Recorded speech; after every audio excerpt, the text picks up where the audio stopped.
Travels by Broomstick comes to you from South Wales, the land of the dragon. Oh, and sheep. We got lots of sheep.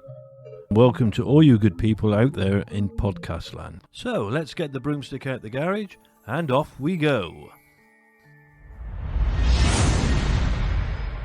Deep in the dark caves with beastly bats, a host of ghosts, and supposed satanic rituals, home of the Hellfire Club, and we don't mean the Dungeons and Dragons oriented society of Hawkins High students, headed by the extraordinary Eddie Munson in Stranger Things. No, this is something different.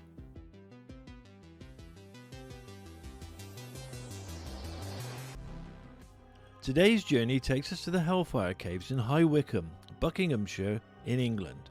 The Hellfire Caves are a network of man-made chalk flint caverns, which extended 260 metres underground. Excavated between 1748 and 1752 for Sir Francis Dashwood, who was co-founder of the Hellfire Club. The Hellfire Club held their meetings in the caves. The caves have been operating as a tourist attraction since 1951. The route through the underground chambers proceeds from the entrance hall to the steward's chamber, and from there onto Whitehead's cave, through Lord Sandwich's circle. This was named after the 4th Earl of Sandwich, John Montague. Franklin's Cave, named after Benjamin Franklin, one of the founding fathers of the United States, and a friend of Francis Dashwood.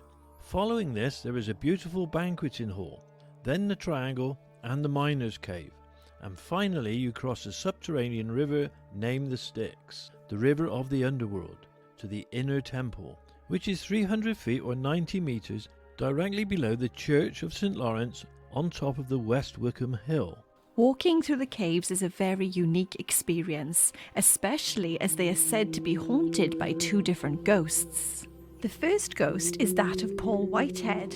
He was the steward of the notorious Hellfire Club and devoted friend of Sir Francis Dashwood. Upon his death in 1774, he left £50 to Francis Dashwood to purchase an urn in which to place his heart, to be deposited in the Dashwood Mausoleum, so that his heart would always belong to Francis Dashwood. Paul Whitehead had his wish fulfilled on August 13, 1775.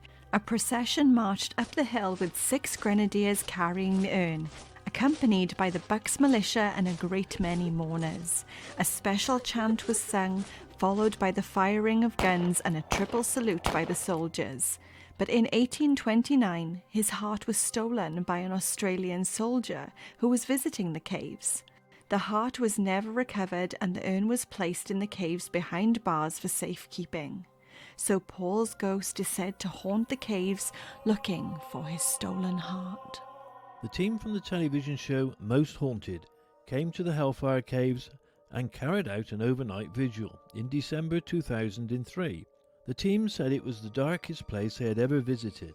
They had many paranormal encounters and experienced light orbs, stones being thrown, and the sounds of babies crying. The medium, Derek Akora, felt the presence of a young girl dressed in white, and female spirits dressed in nuns' habits. The lady in white is said to be the spirit of Suki, a servant girl in the 19th century who worked at the tavern in West Wycombe called the Georgian Dragon. Suki had rejected the advances of 3 local village boys, as she had set her heart on being the bride of a wealthy aristocrat. One day, a young and prosperous man paid a visit to the tavern, and Suki, seeing him as her prospective bridegroom, set out to entice him. This angered the 3 local boys, who decided to teach her a lesson. They sent a love letter to her pretending to be the rich aristocrat, asking her to elope with him and to meet him at the caves dressed in a white wedding gown. Suki arrived at the caves only to find the 3 local boys taunting her, but their mean-spirited prank soon turned to tragedy. Stones were thrown in temper, knocking her unconscious, and she later died from her injuries. Her spirit still haunts the cave, broken-hearted, looking for her lost love and seeking her revenge.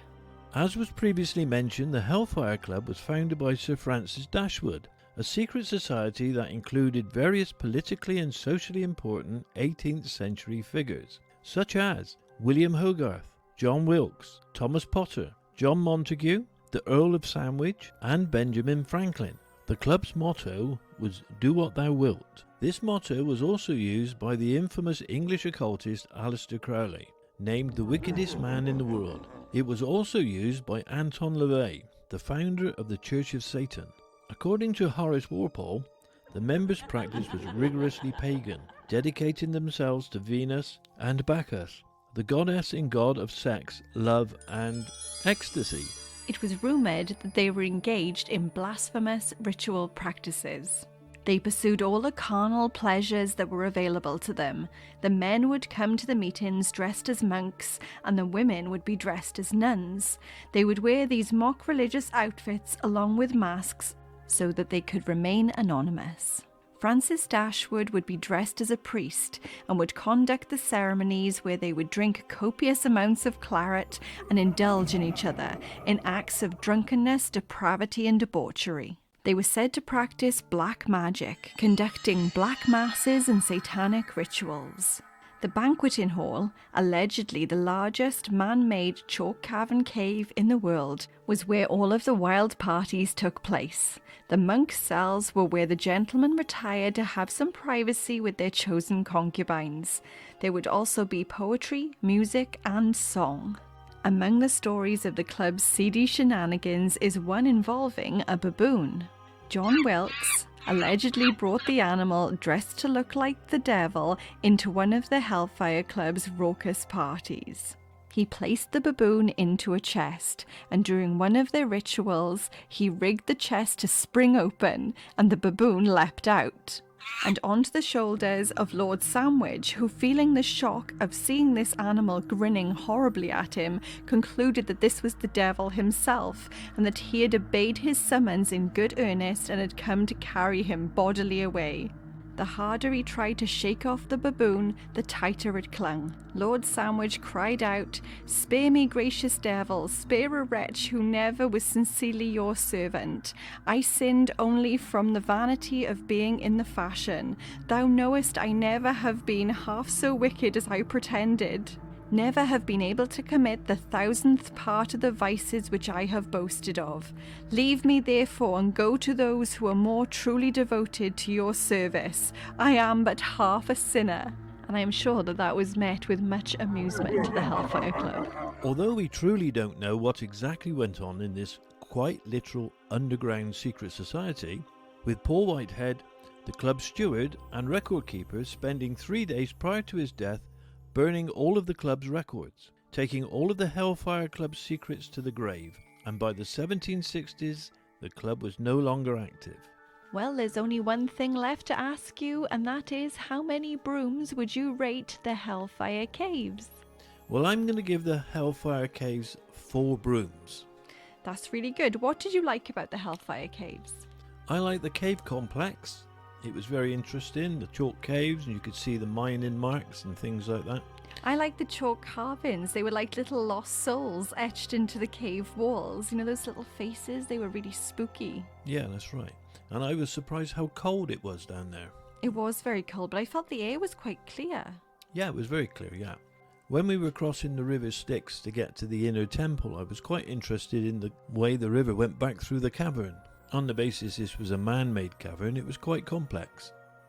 And other than the gift shop, what did you like about it? My favourite part about the caves was actually the bats. The fact that they had pipistrelle bats and Dorbenton bats, and they were just there chilling, tucked up their little wings, you know, all on the ceiling. And I did manage to see a happy little bat flying around, so I was very excited and tried to follow him. Well, that concludes our adventures at the Hellfire Caves in High Wycombe. We hope you've all had a magical time. Please don't forget to like and subscribe, hit the notification bell, bong, etc. etc. Bye now.